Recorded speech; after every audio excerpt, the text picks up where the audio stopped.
signals and alarm tones were a test of NOAA All Hazards Radio Public Warning Alarm System for transmitters across eastern Nebraska and southwest Iowa, as well as neighboring portions of Kansas and Missouri. During potentially dangerous weather situations, specially built receivers are automatically activated by the signal to warn of the impending hazard. The alarm tone causes weather radio receivers to be turned on automatically, alerting you to the impending emergency broadcast. Tests of the warning alarm system are conducted each Wednesday at 11:15 a.m. If there is a threat of severe weather, the test is then postponed until the next available non-severe weather day. Once again, this has been a weekly test of the NOAA All Hazards Radio Public Warning Alarm System. We now return to our regular programming.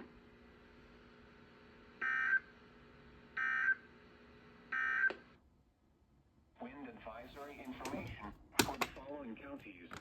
Why the fuck are you guys always so late every week? I would call this the second time in 2 weeks.